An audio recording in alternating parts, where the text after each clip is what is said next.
सभी को जय मसीह की। आप सभी का स्वागत है एल एलियन बाइबल की शिक्षाओं में। आज का विषय है आपका क्या होगा।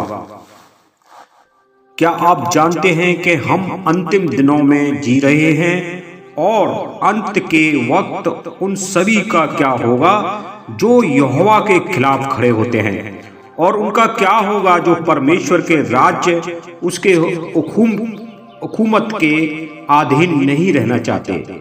उनका क्या होगा जो प्रभु यीशु मसीह ने उनके लिए चेतावनी दी है कि आप इस रास्ते पे चलिए, लेकिन वो नहीं चलना चाहते। उनका क्या होगा।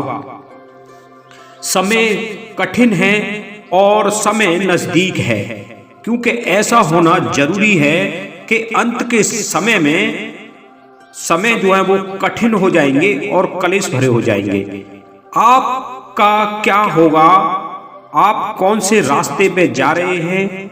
क्या आप परमेश्वर की आवाज को सुन रहे हैं। प्रियो, इस चीज को आप ध्यान से सुनो। आपको सुनना होगा, क्योंकि परमेश्वर का समय बहुत नजदीक है। आज जब हमारी आंखों के सामने बाइबल की इतनी सारी भविष्यवाणियां पूरी हो रही हैं, तो क्या आप इस बात से सहमत नहीं होंगे कि आज हम वाकई अंतिम दिनों में जी रहे हैं। जब यहोवा को लोगों का सुसमाचार का जिस हद तक प्रचार होना था उतना हो चुका है, तब अंत को आने से कोई नहीं रोक सकेगा। मत्ती 24 और आयत 14 में अंत आएगा, तब परमेश्वर धरती से दुष्टता जड़ से उखाड़ देगा। परमेश्वर अपने बेटे प्रभु यीशु मसीह और अपने बलशाली स्वर्गदूतों के साथ, परमेश्वर अपने बेटे यीशु मसीह और अपने बलशाली स्वर्गदूतों के हाथों उन सभी को खाक में मिला देगा जो सब कुछ जानते हुए भी उसके खिलाफ खड़े होने की जुर्रत करते हैं। जो परमेश्वर के खिलाफ होने की जुर्रत करते हैं, पृथ्वी पर संकट में हो या दुख में हो या खुशी में हो या आनंद में हो, किसी भी रीति से हम परमेश्वर में बने रहेंगे। तो हम पढ़ते हैं पहला थिस्सलुनीकियों पहला अध्याय और 6 आयत से, तुम बड़े क्लेश में पवित्र आत्मा के आनंद के साथ वचन को मानकर हमारी और प्रभु की सी चाल चलने। 6 आयत को पढ़ा और यहाँ पे हमें पता चलता है, बाइबल का वचन हमें इस तरीके से समझा रहा है कि चाहे हम किसी भी स्थिति में हो, तब भी हम पवित्र आत्मा के आनंद में और परमेश्वर के आनंद में और वचन को मानकर प्रभु की सी चाल चलना है। हमें प्रभु की सी चाल चलेंगे, चाहे लोगों में भिन्न प्रकार के प्रचार हो, चाहे किस तरीके की बातें हो, क्योंकि ये बातें होनी हैं। सो मेरे प्रियो, हम तो अच्छी चाल चलेंगे, और ये जो शैतान है, ये जो सबको भरमाने वाला है, वो फिर भरमाने ना पाएगा। फिर शैतान और उसकी दुष्ट आत्माएं लोगों को गुमराह नहीं कर पाएंगी। आखिरकार परमेश्वर का राज्य उन सभी लोगों पर बेशुमार आशीषें बरसाएगा जो उसकी धर्मी हुकूमत के अधीन रहते हैं। शैतान की दुनिया का अंत बहुत ही करीब पहुंच चुका है। हम देखते हैं, यीशु ने अपनी भविष्यवाणी में बताया था कि दुनिया के ज्यादातर लोग उन सबूतों के अनदेखा कर देंगे जो उनके सामने घट रही है। यीशु ने इस बात को बता दिया था कि दुनिया के ज्यादातर लोग उन सबूतों को अनदेखा कर देंगे जो उनके सामने घट रही है। हम अंतिम दिनों में जी रहे हैं, लेकिन बुरे लोगों का अंत अचानक और ऐसे वक्त पर होगा जब लोगों को उसकी उम्मीद भी नहीं होगी।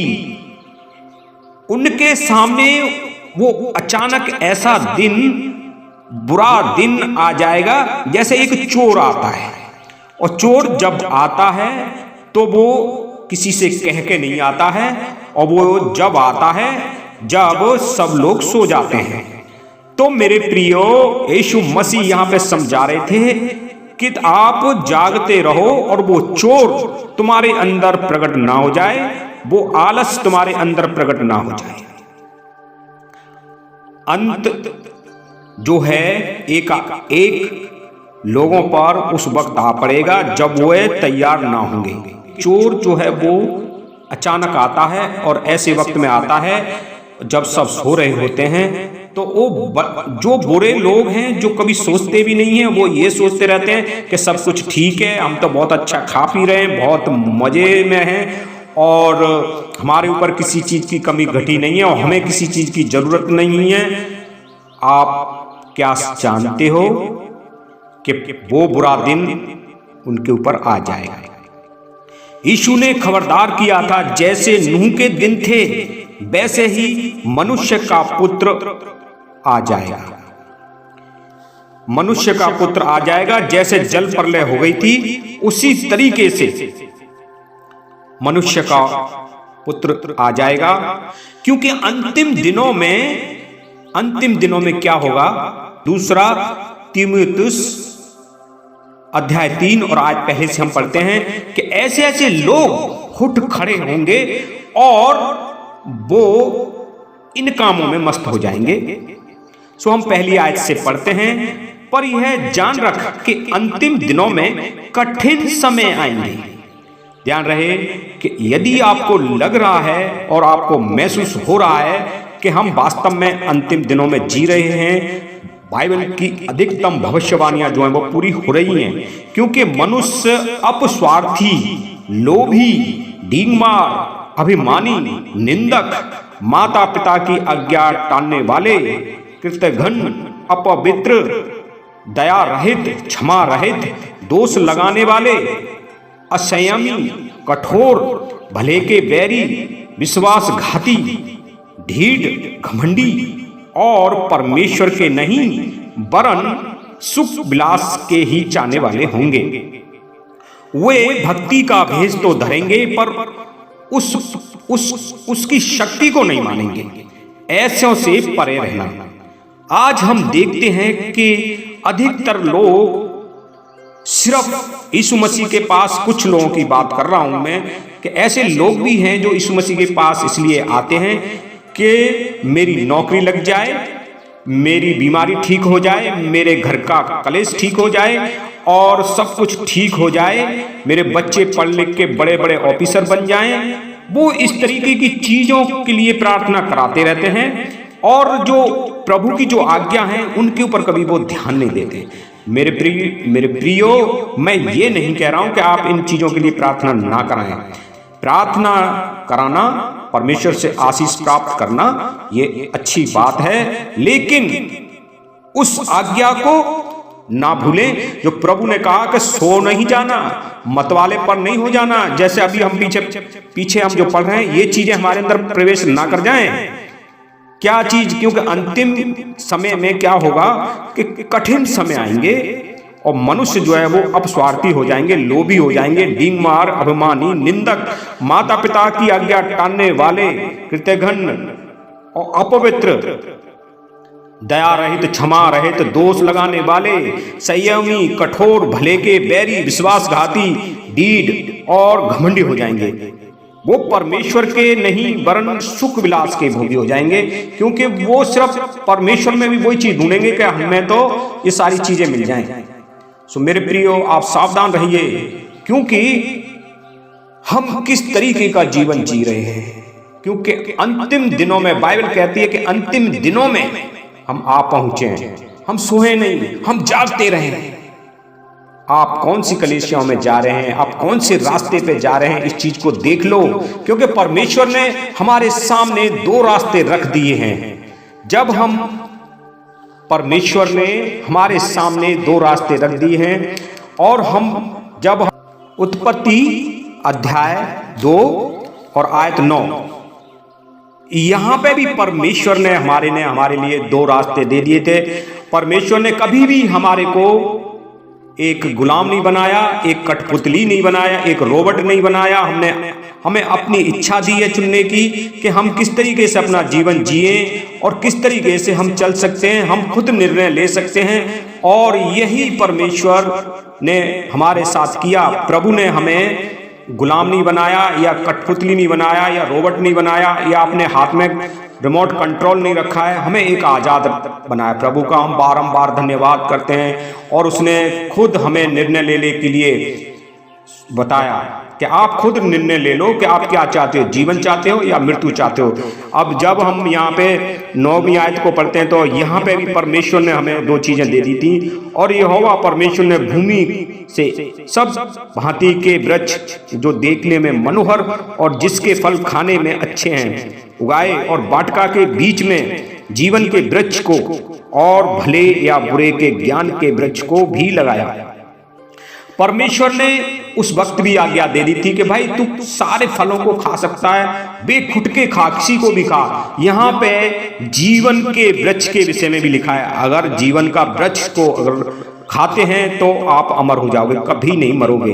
यह भी परमेश्वर ने हमारे लिए दे दिया था। लेकिन प्रभु ने एक चीज को कहा था कि भले या बुरे का जो ज्ञान का वृक्ष है उसको लगाया था परमेश्वर ने। उसके लिए परमेश्वर ने कहा था कि इसको नहीं खाना है।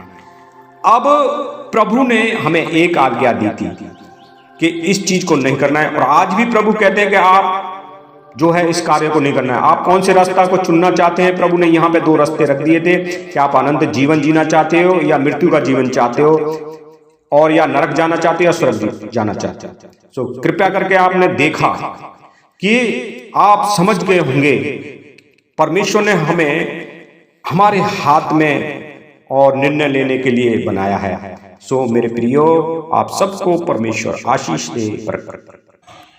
मैं यह आशा करता हूं कि आप निस्संदेह नरक को नहीं चुनोगे कि यहाँ की पीड़ा बड़ी भयानक है। आप परमेश्वर के अनंत जीवन को चुनोगे।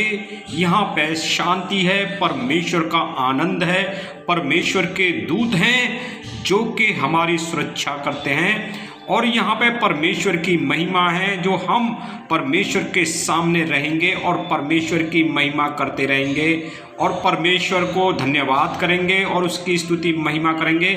यहाँ पर आनंद पूर्वक और खुशहाली जीवन जिएंगे।